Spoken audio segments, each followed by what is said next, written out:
एक घने जंगल के बीच एक लड़की धीरे धीरे अपनी पैंट उतारने लगी। लड़के ने उसकी गोरी टांगों पर एक नजर डाली और कुछ ज्यादा ही सोच लिया। तभी लड़की ने अपनी शॉर्ट्स फेंकी और बिना कुछ कहे सीधे गहरी खाई में कूद गई। ये देखकर लड़का चौंक गया। पहले तो उसे लगा कि शायद उसकी गर्लफ्रेंड कोई नया मजाक कर रही है। वो जोर जोर से चिल्लाने लगा, लेकिन कोई जवाब नहीं मिला। उसके मन में डर बैठ गया। उसने फौरन अपना बैग और कपड़े उतारकर एक गहरी सांस ली और सीधे नीचे पानी में कूद गया। जैसे ही वो पानी से ऊपर आया, उसने चारों ओर देखा, लेकिन लड़की कहीं नहीं दिखी। अब तो लड़का पूरी तरह घबरा गया। अगर सच में कुछ हो गया तो वो खुद को कभी नहीं संभाल पाएगा। डरते डरते वो फिर से पानी में डुबकी लगाता है और हर कोना ध्यान से देखने लगता है। तभी उसके सामने एक काली परछाई नजर आती है। वह जल्दी जल्दी तैरता हुआ उसके पास जाता है। पास पहुंचते ही वह देखता है कि वह कोई और नहीं, उसकी गर्लफ्रेंड ही है, मगर वह हिल भी नहीं रही थी। लड़के का दिल बैठ गया, पर तभी लड़की एकदम से हंसने लगती है। उसे समझ में आ गया कि यह सब एक मजाक था। वह गुस्से से भरा, लेकिन जैसे ही उसने उसकी प्यारी सी मुस्कान देखी, सारा गुस्सा हवा हो गया। फिर दोनों नदी में मस्ती करने लगे, पर उन्हें यह नहीं पता था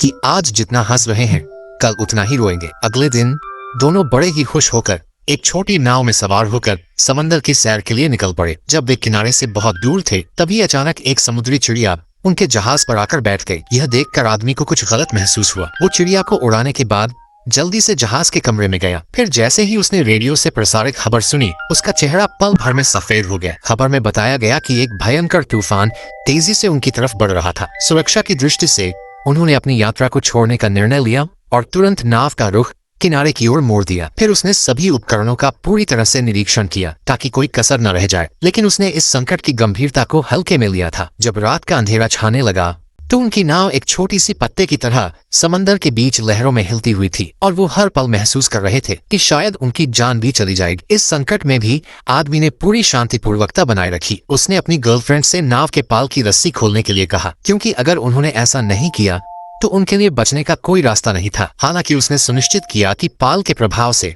नाव पर कोई नुकसान न हो, लेकिन लहरों की ताकत से वह बुरी तरह घबराया हुआ था। अब उनके पास एक ही रास्ता था, रेडियो के जरिए मदद के लिए बाहर से संपर्क करना और फिर मन ही मन यह प्रार्थना करना कि कोई और अनहोनी ना हो। लेकिन जैसे जैसे चिंता बढ़ी, वैसे वैसे लहरें और भी प्रचंड होती गईं, जैसे एक विशालकाय जानवर उनका पीछा कर रहा हो। लहरें उनकी नाव को इधर उधर पटक रही थीं। फिर अचानक एक तेज लहर आई, लड़की को समुद्र में बहा ही ले जाती, लेकिन उसके बॉयफ्रेंड ने तेजी से पकड़ लिया, जिससे वह गिरने से बच गई। एक के बाद एक खतरा टलता गया। दोनों को लगा कि अब शायद भगवान ने उनकी सुन ली है, अब तूफान खत्म हो जाएगा। मगर तभी अचानक समंदर में एक बहुत ही विशाल लहर उठी, इतनी बड़ी कि जैसे आसमान जमीन सब निगल जाएगी। ऐसे नाजुक समय में लड़के ने तुरंत लड़की से कहा कि वह जहाज के केबिन चली जाए, जबकि वह खुद बाहर रहकर दिशा नियंत्रित करता रहा। लेकिन लहर की विशालता के कारण वो खुद को संभाल न सका और जहाज से टकराकर बेहोश हो गया। इधर केबिन में लड़की भी बेहोश हो गई। अगले दिन लड़की की आंख खुलती है, चारों ओर बस पानी ही पानी। वह देखती है कि कमरा पूरी तरह बिखरा हुआ है और ऊपर से गिरती पानी की बौछार भी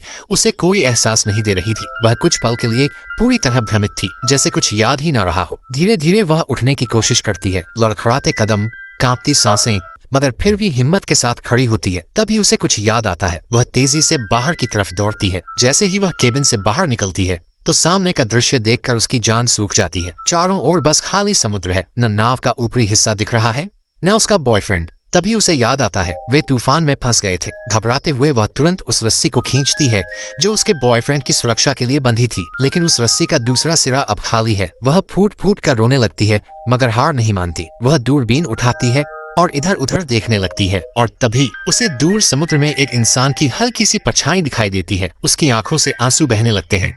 डर, उम्मीद और राहत सब एक साथ। उस अकेली और डरी हुई लड़की को अब एक उम्मीद की किरण दिखाई दी थी। वो घबराते हुए जल्दी से नाव के कंट्रोल रूम पर पहुंची ताकि अपने बॉयफ्रेंड को वापस ला सके, लेकिन तूफान की वजह से इंजन पहले ही खराब हो चुका था और स्टीयरिंग व्हील भी ऐसा लग रहा था जैसे जाम हो गया हो, बिल्कुल भी हिल नहीं रहा था। उसे जल्दी ही समझ आ गया कि शायद जहाज के पीछे कुछ फंसा हुआ है। वो तुरंत बगल में जाकर कचरा हटाने लगी। उसने रस्सी को पकड़कर धीरे धीरे सफाई शुरू की ही थी कि अचानक एक झटका लगा और वो खुद समंदर में गिर गई। समंदर में गिरते ही वो घबरा गई और जोर जोर से हाथ पांव मारने लगी, लेकिन ऊपर से कपड़ा उसके ऊपर गिर गया। अब वो उसमें उलझ चुकी थी, जितना जोर लगाती उतना ही फंसती जाती। पर शुक्र था कि समुद्र की लहरों की हलचल ने कपड़े को थोड़ा सा हटा दिया। उसने मौका देखा और फुर्ती से किनारे की तरफ चढ़ आई। लेकिन अभी वो ठीक से सांस भी नहीं ले पाई थी कि देखा नाव तेजी से बहती जा रही थी और अब तो आंखों से भी ओझल होने वाली थी। इतने में उसके अंदर जैसे अचानक कोई ताकत आ गई। ये नाव ही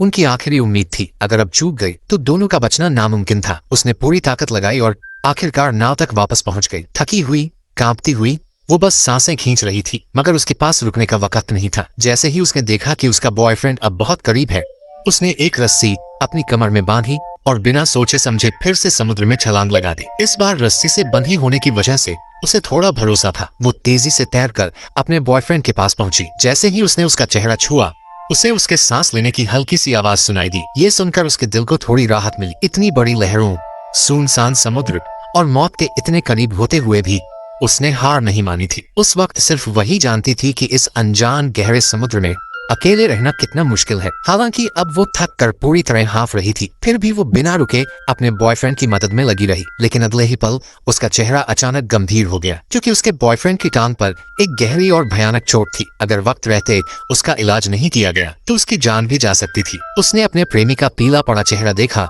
तो उसका दिल कांप उठा। वो सोच भी नहीं पा रही थी कि उसने कितनी तकलीफ सही होगी, पर उनके पास न दवाई थी न पट्टी, इसलिए जैसे तैसे 2 लकड़ी की तख्तियां ली और चोट पर बांध दी ताकि खून रुक सके। हालांकि दोनों तूफान से बच निकले थे, लेकिन खुशी फिर भी नहीं हो रही थी, क्योंकि अब उनकी नाव पूरी तरह से खराब हो चुकी थी और समंदर में बिना किसी दिशा के बस बह रही थी। अब उनकी जिंदगी उनके हाथ में नहीं थी, सब कुछ हवा और लहरों के हवाले हो चुका था। हालात और भी बुरे तब हो गए जब अगली सुबह बॉयफ्रेंड की टांग पर बंधी पट्टी खोली तो देखा जख्म अब सड़ने लगा था। अगर यही चलता रहा तो वो शायद जिंदा ना बच पाए। लेकिन इससे भी बड़ी चिंता, अब उनके पास खाने और पीने के लिए कुछ भी नहीं बचा था। हर तरफ से मुसीबतें आ चुकी थी। अकेली और डरी हुई लड़की बिल्कुल टूट चुकी थी। दिन रात गुजरते रहे और अब तक वो 3 दिन और 3 रातों से समंदर में भटक रहे थे। उसे लगने लगा था कि शायद अब उनका आखिरी वक्त आ गया है। लेकिन तभी अचानक एक जोरदार सीटी की आवाज आई, जैसे कोई बहुत बड़ा जहाज पास हो। उसने चौंक कर ऊपर देखा और सामने जो नजारा था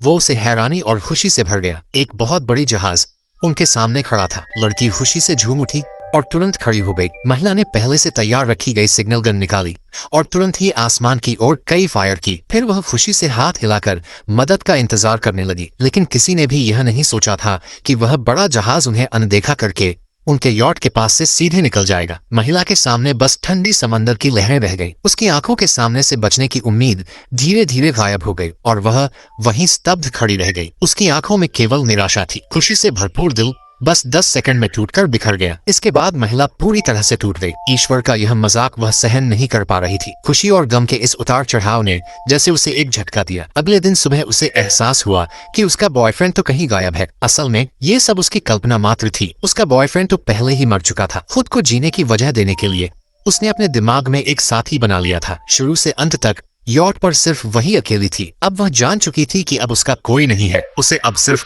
खुद पर भरोसा करना होगा। खाना नहीं था तो वह समंदर में कूदकर मछली पकड़ने लगी। लंबे समय से भूखी उस महिला को कच्ची मछली भी किसी स्वादिष्ट पकवान जैसी लगी। देखते ही देखते 41 दिन बीत गए और वह अपनी इच्छा शक्ति के दम पर जिंदा रही। अब वह महिला यॉट पर बिल्कुल एक लाश की तरह बैठी थी। यहाँ तक कि समुद्री पक्षी भी उसे मरा हुआ समझकर यॉट पर उतर आए। पर जो बात दूसरों को आम लगी महिला को बेहद हैरान कर गई, क्योंकि जहाँ पक्षी होते हैं वहाँ जमीन पास ही होती है। उसने कांपते हाथों से दूरबीन उठाई और सच में दूर कहीं जमीन दिखाई दी। महिला लड़खड़ा कर खड़ी हो गई। उसे यकीन नहीं हो रहा था कि जिसे वह इतनी मुश्किल से खोज रही थी वह बचाव तो इतना पास था। उसे अब पूरा विश्वास हो गया था वह अब बच जाएगी। दोस्तों, ये फिल्म एक सच्ची घटना पर आधारित थी। यदि आपको मेरा काम पसंद आया हो तो लाइक, शेयर और कमेंट जरूर करें और सब्सक्राइब भी। धन्यवाद।